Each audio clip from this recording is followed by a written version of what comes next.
Well, on this very cold morning, here we are in January in a cave that has had many names over the years. But the cave, the most official name for this, I guess, is Altendorfer Cave, after the old mushroom grower. It's a German name. Many of these mushroom caves were operated by Germans or other ethnicities involved. Of course, it was initially founded by a Frenchman, Mouchenot. Then you had Italians like Basiglia, and so Altendorfer was another immigrant family came along, decided to grow mushrooms here. I see in recent years, though, that this is a lot of YouTube videos called a Zen cave, and I think that's because there used to be on the cliff like a big head of a Zen monster or something like that at the entrance of the cave. But somebody destroyed that. I don't know if that's Public Works or somebody else who was, trying to just make the cave not so obvious. That's a good thing. Another name for this cave is Cave 532, because it was 532 Water Street. And I'll say more about that in our next stop. But this is one of the caves that, after the publication of the book Subterranean Twin Cities in 2009, there was a great wave of digging that passed through the Twin Cities, especially St. Paul in the years following, and a lot of the old mushroom and brewery caves were dug open that had been sealed for many years. And this is one of them. You could initially, I remember for years you could only get into this room down here. And then it subsequently dug open there and opened up the rest of the cave. But we are here today, I should say. The reason we're here is we are sort of like volunteers for the DNR here. They need a bat count done in this cave, and we're here to do that today and look at some other historical features that we'll talk about later. And I see that the sign here is this. Sign indicates that this is a bat hibernaculum, so we don't want to minimize any disturbance of the bats. But the possibility remains that the northern long-eared bat could be here, and I was specifically requested to look for that. So with that, I guess we will head over towards the ponds. And that way, and we'll see what we find over there.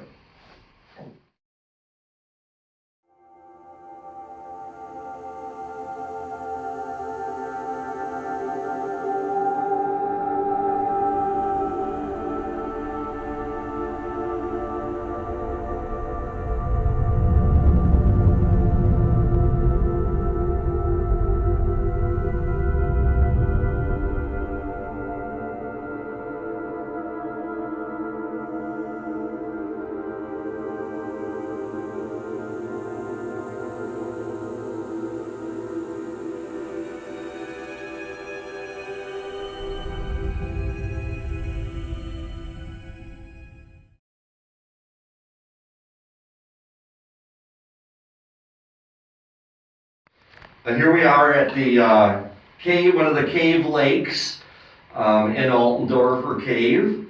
You can see it right in front of me here in this sandstone alcove.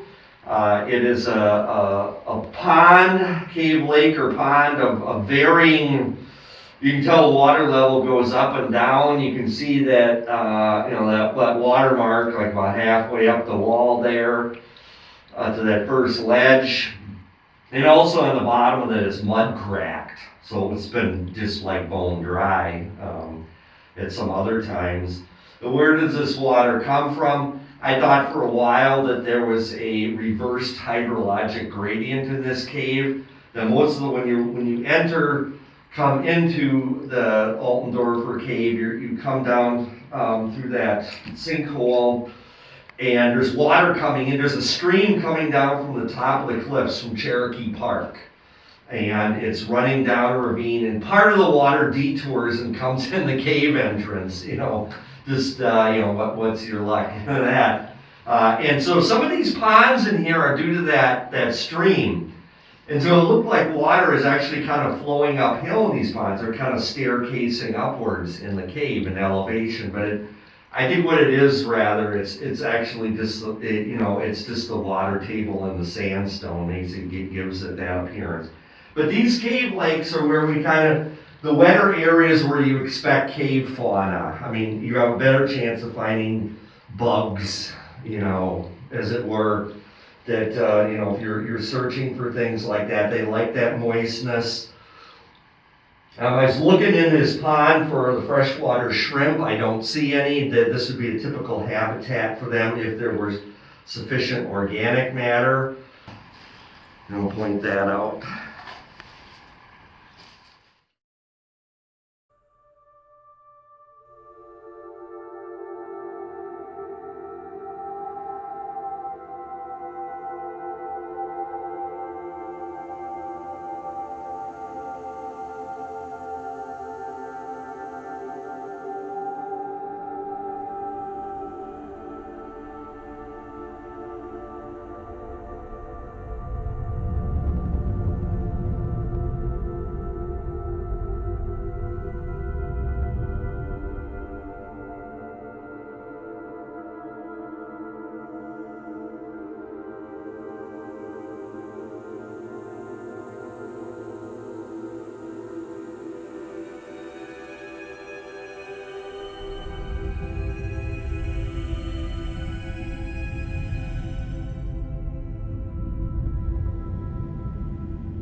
Well, we've made it to the party room in Altendorfer Cave, and it is festively decorated for the Christmas of 2023, although that was a few weeks ago.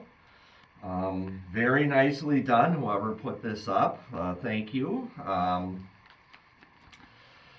We come here, however, to discuss a little more serious topic. And that is that this cave was unfortunately ground zero for the deaths in Mushroom Valley, because we've heard of many people getting killed and injured. It's not a huge number, honestly, but it tends to make the news disproportionately, so it seems like it's a big deal. So 1984, May of 1984 was the first collapse that killed somebody along Water Street, and that was the Zielinski death, very tragic, and his friend was quadriplegified in the same disaster. Apparently, this big chunk of the roof came down. Very, very tragic sort of event. But one of the things about this is it leads me to believe, from having reviewed the newspaper coverage and stuff, that we've been sold a load of bull about this cave, actually. Because you read in the clippings that after the tragedy, there was this demand from the public, from the parents, that, as always under the tragedy, something needs to be done about this. And it seems what happened is that Public Works came here, and they realized they wouldn't be able to demolish the entire cave or something, so they just, they said the cave was sealed in the newspaper clippings. But we've come down here and we find all kinds of debris, like this big chunk here, all the stuff behind me. This is from the High Bridge.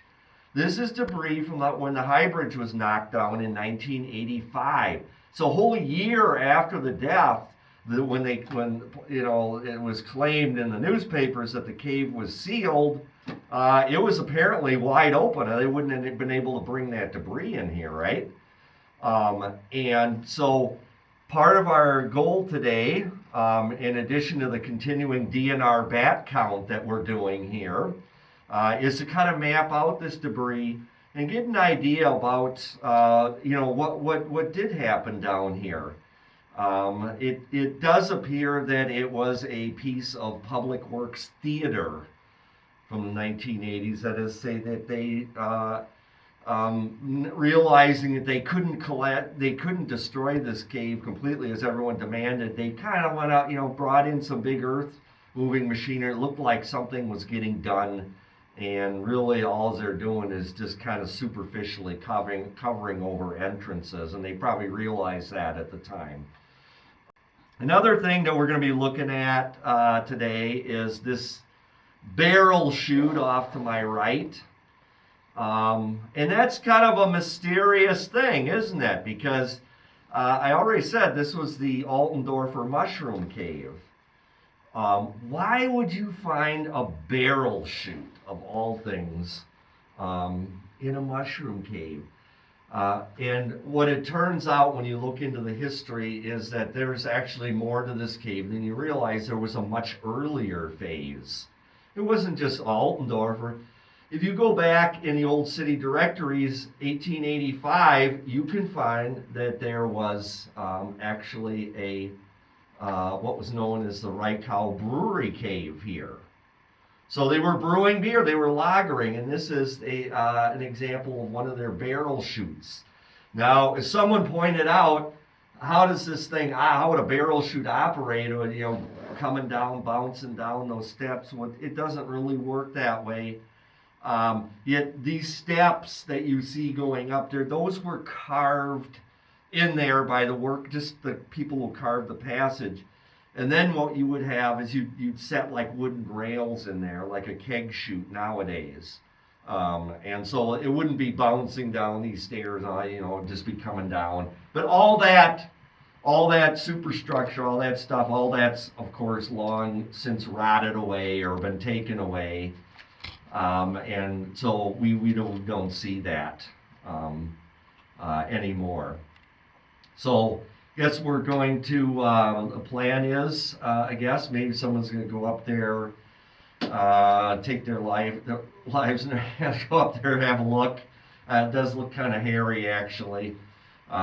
Maybe check out the top and see if we can, just verify that was indeed that this was the barrel chute associated with the Reichau Brewery in the 18. It would obviously makes this cave very much older than we thought it was.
Well, we're making our way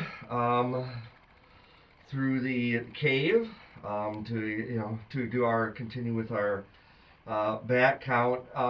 And this stop is just to show you um, the debris field, as it were. These gigantic chunks of the old high bridge from 1985, and of course, on construction sites nowadays, demolition sites, they chew this stuff up and recycle it basically.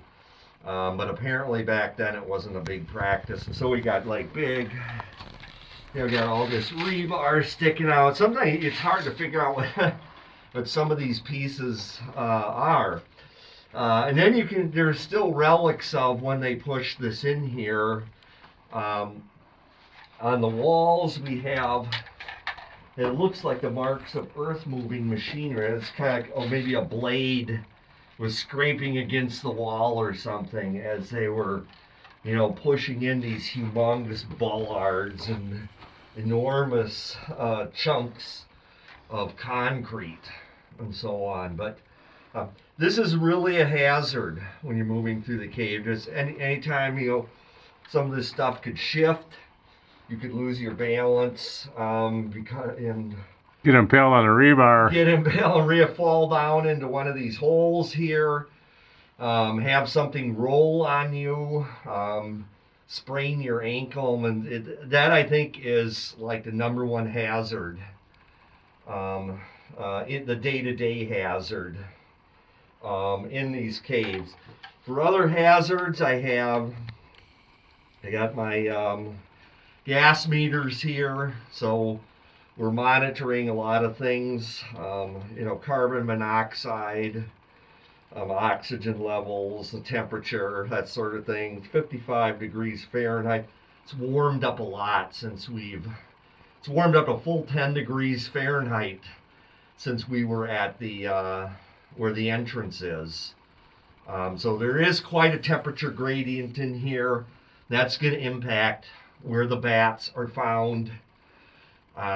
They like to be in areas that are a little bit cooler than you might expect, because they got to get down. Temperature has to be low enough that they can actually get into hibernation. So if it's really toasty warm, you won't find hibernating bats at that part of the cave. Well, I'm going to continue here and head off towards the bat chamber.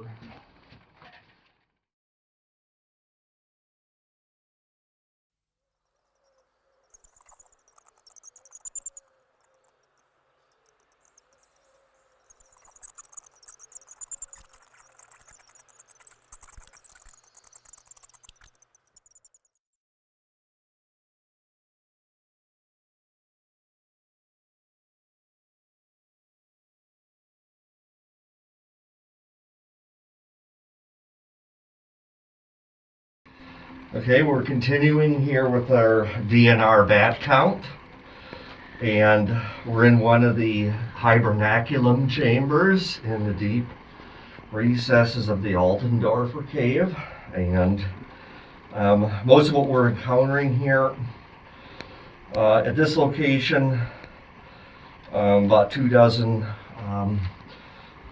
little browns, the Myotis lucifagos.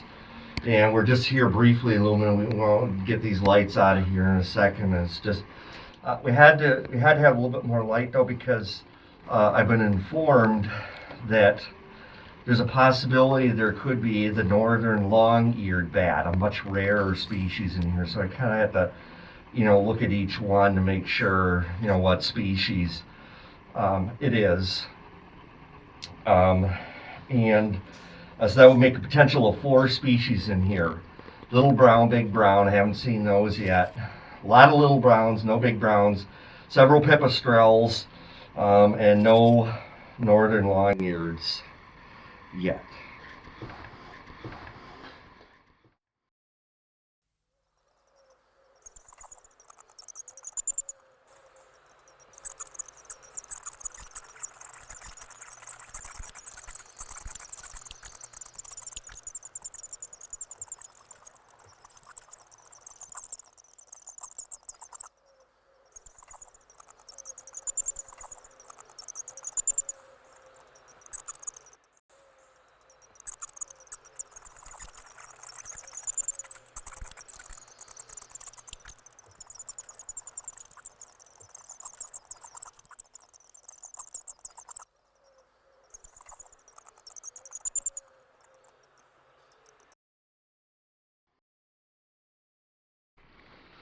Okay, well, we've completed our survey here today of the readily accessible passages in Altendorfer Cave. And I would have to say that about half of them are filled with various fills. It could be dirt, large amount of course, the high bridge debris. Another technique used by Public Works in recent years, just to close the minor openings where you don't actually need a lot of machinery, where it's been dug open, is what I call bicycles and barbed wire. And this is where who knew that stolen bicycles were a good thing to seal a cave with, but we see them at many of these entrances. They just get dumped in, I assume, by Public Works or the Parks, Parks and Rec department. And supposedly then that is that forms a seal to the cave, and it's kind of a joke. So we've also completed our volunteer bat count for DNR purposes. As we've seen more than we thought we would. I went over some of the numbers a while ago, and that is, that's a good thing, because something called white nose syndrome since 2007 has descended on the eastern North America, where our bats are, when they're in hibernation, their respiratory system becomes full of a white fungus, and it just kind of, the hyphae stick out of the bat's nose, and it's called white nose, and it's killed off so many hibernating bats. So to see any is an encouragement, and we've made absolutely every effort to not to disturb them as we came through here. Did not, just for the record, did not see any of the northern long-eared bats, which would be quite rare if we did see that here. That would be quite a record, but didn't see any of those today.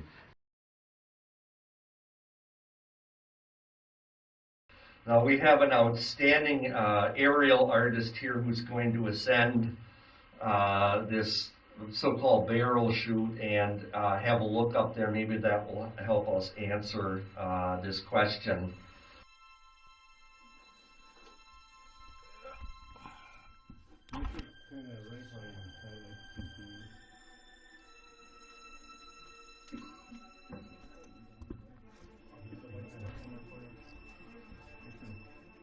And such things as like whether there's an opening to the surface at the top that sealed, but if there had been an opening up to the ground surface at what time, at some the side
Oh, there's a tunnel. up here that goes pretty far.